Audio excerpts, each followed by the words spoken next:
Hi, recently we have been discussing a series of articles related to Engi Pararupam.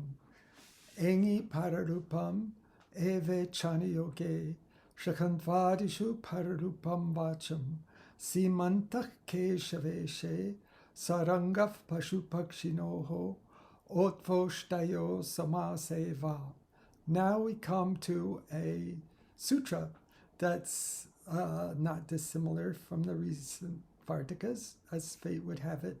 This is 6.195 and 80 in Siddhanta Kaumudi. Omang Oscha, Omang Oscha.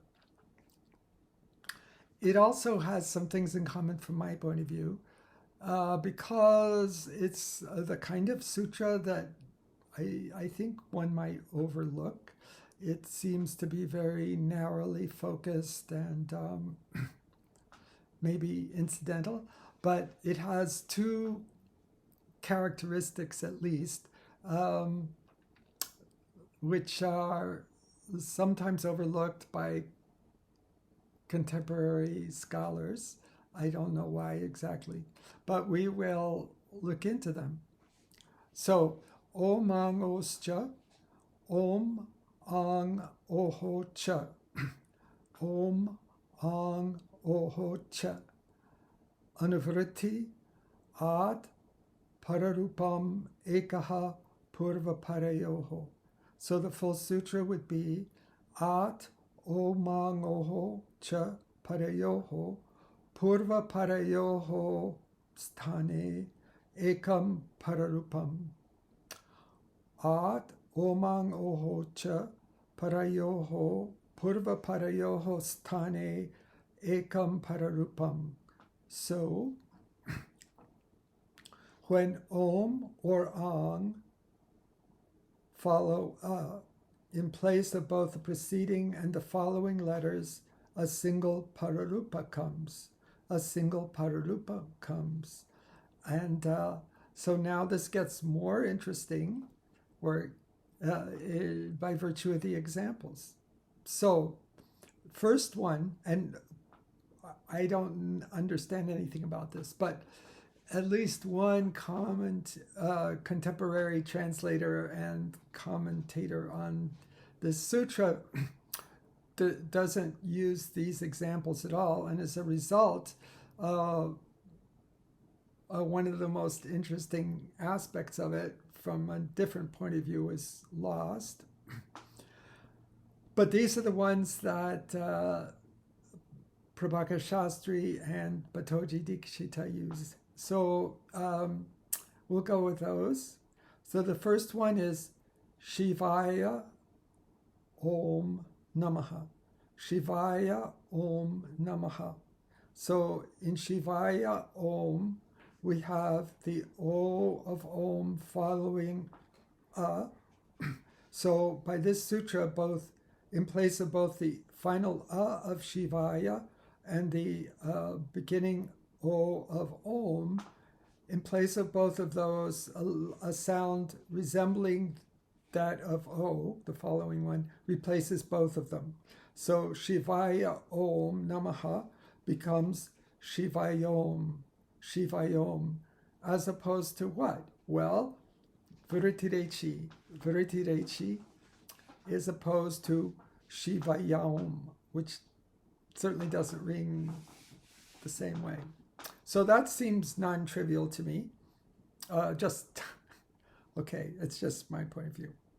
Now the second one is where it gets very interesting, and we've discussed before a long time back in introducing another sutra, which I'll discuss again right now. So this example is Shiva plus Ahi. Shiva plus Ahi. Now, this is a puzzle. How does Omang Oscha have anything to say about Shiva plus Ahi? And why Shiva plus Ahi, spoiler alert, does not become Shivaihi?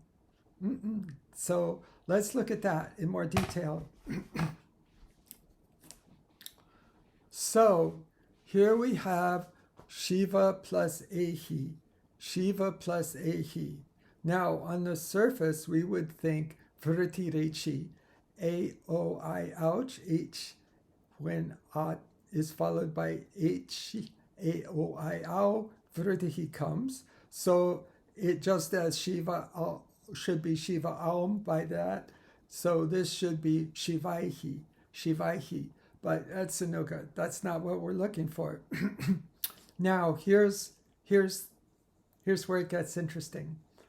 Ahi is actually the result of a sandhi between A and Ihi.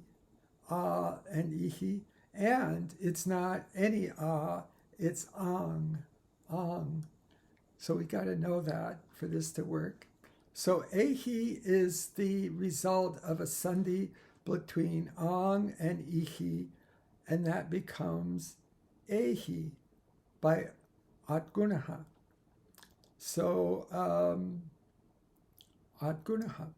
So, all right, so in a former life, the A of Ahi was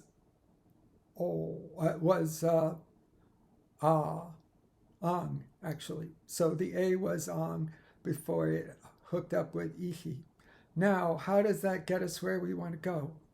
Well, way back in 1156, which was, I think, video 26 or so, we talked about a very interesting sutra, Sthanivad Adesho Nalvitao.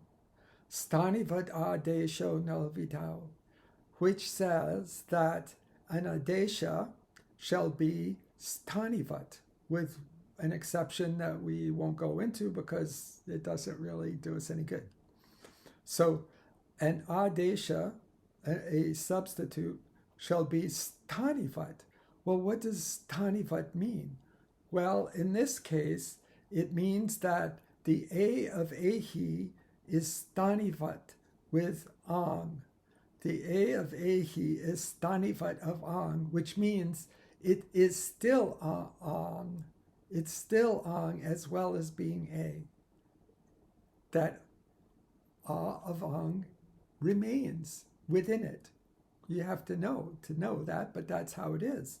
So, since the A of Ahi is actually Ang, this sutra, Omang Oscha, applies, and Shiva plus Ahi is Shivehi by Angmang Oscha rather than Shivaihi by Vritirechi.